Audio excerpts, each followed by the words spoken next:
দক্ষিণ এশিয়ার ভূ রাজনৈতিক মানচিত্রে বাংলাদেশ ক্রমেই গুরুত্বপূর্ণ অবস্থানে পৌঁছাচ্ছে। বিশেষ করে চীনের ক্রমবর্ধমান প্রভাবকে কেন্দ্র করে ঢাকা এখন আন্তর্জাতিক কূটনীতির দৃষ্টিকোণে একটি গুরুত্বপূর্ণ খেলোয়াড় হিসেবে বিবেচিত হচ্ছে। এমন প্রেক্ষাপটে নির্বাচনের আগ মুহূর্তে যুক্তরাষ্ট্র বাংলাদেশকে নতুন কৌশলগত প্রস্তাব দিয়েছে, যা শুধুমাত্র নিরাপত্তা নয়, অর্থনৈতিক এবং প্রযুক্তিগত সহযোগিতার ক্ষেত্রেও বড় সম্ভাবনার ইঙ্গিত দিচ্ছে। বার্তা সংস্থা রয়টার্সকে দেয়া এক সাক্ষাৎকারে ঢাকায় নিযুক্ত মার্কিন রাষ্ট্রদূত ব্রেন্ট ক্রিস্টেনসেন জানিয়েছেন, চীনের সামরিক সরঞ্জামের বিকল্প হিসেবে বাংলাদেশকে যুক্তরাষ্ট্র এবং তার মিত্র দেশগুলোর তৈরি অত্যাধুনিক প্রতিরক্ষা সরঞ্জাম ব্যবহারের সুযোগ দেওয়ার প্রস্তাব রয়েছে। তিনি বলেন, দক্ষিণ এশিয়ায় চীনের বাড়তে থাকা প্রভাব আমাদের জন্য উদ্বেগের বিষয়। আমরা চাই বাংলাদেশ এই প্রভাবের মধ্যে ভারসাম্য তৈরি করতে সক্ষম হোক। রয়টার্সের প্রতিবেদনে বলা হয়েছে, সাম্প্রতিক রাজনৈতিক পরিবর্তনের পর ঢাকায় ভারতের প্রভাব কিছুটা কমে যাওয়ায় সেই শূন্যতা পূরণে চীন আরও সক্রিয় হয়েছে। এর প্রমাণ হিসেবে চীন সম্প্রতি বাংলাদেশ ভারত সীমান্তের কাছাকাছি একটি ড্রোন কারখানায় বিনিয়োগ এবং প্রতিরক্ষা চুক্তি করেছেন।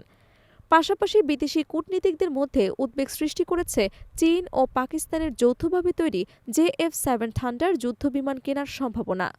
রাষ্ট্রদূত ক্রিস্টেনসেন বলেন, চীনের সঙ্গে নির্দিষ্ট ধরনের সামরিক ও কৌশলগত সম্পৃক্ততার ঝুঁকি সম্পর্কে বাংলাদেশকে স্পষ্টভাবে অবহিত করতে যুক্তরাষ্ট্র ঘনিষ্ঠভাবে কাজ করতে চায়। একই সঙ্গে তিনি জানান, বাংলাদেশের সামরিক সক্ষমতা বৃদ্ধির জন্য যুক্তরাষ্ট্র এবং তার মিত্র দেশগুলোর কাছে বাস্তবসম্মত বিকল্প রয়েছে। এর মাধ্যমে ঢাকা চীনের একপক্ষীয় প্রভাব থেকে কিছুটা মুক্ত থাকতে পারে এবং আঞ্চলিক নিরাপত্তা ভারসাম্য রাখতে সক্ষম হবে। কৌশলগত প্রস্তাবের পাশাপাশি যুক্তরাষ্ট্র অর্থনৈতিক কূটনীতিতেও গুরুত্ব দিচ্ছে। মার্কিন কোম্পানিগুলো বাংলাদেশে বিনিয়োগে আগ্রহী হচ্ছে। নতুন সরকারের কাছে ব্যবসাবান্ধব পরিবেশের প্রত্যাশা করেছেন ওয়াশিংটন। যুক্তরাষ্ট্র আশা করছে, অর্থনৈতিক নীতিমালা সংস্কারের মাধ্যমে বাংলাদেশে বিনিয়োগ আরও বৃদ্ধি পাবে। রোহিঙ্গা সংকটেও যুক্তরাষ্ট্রের ভূমিকা গুরুত্বপূর্ণ। বাংলাদেশে আশ্রয় নেওয়া প্রায় ১২ লাখ রোহিঙ্গার জন্য সবচেয়ে বড় দাতা দেশ যুক্তরাষ্ট্র। সম্প্রতি জাতিসংঘের সঙ্গে $২০০ মিলিয়ন একটি বৈশ্বিক তহবিল চুক্তি সই করেছে দেশটি, যার বড় অংশ বাংলাদেশে ব্যয় হবে। তবে যুক্তরাষ্ট্র স্পষ্ট করে জানিয়েছে, এ দায় এককভাবে বহন করা সম্ভব নয় এবং আন্তর্জাতিক সমন্বয় জরুরি।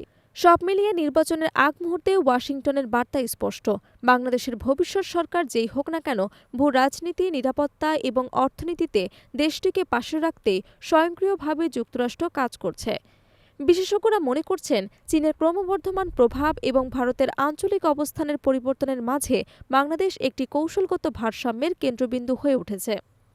নির্বাচনের সময় এই ধরনের কৌশলগত বার্তা পাঠানো আন্তর্জাতিক রাজনীতির একটি সূক্ষ্ম কৌশলও বলে মনে করছেন বিশেষজ্ঞরা।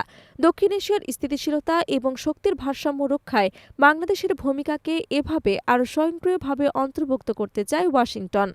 এতে করে বাংলাদেশ শুধু আঞ্চলিক নিরাপত্তা নয়, বৃহত্তর আন্তর্জাতিক পরিপ্রেক্ষিতেও গুরুত্বপূর্ণ অবস্থান পাবে।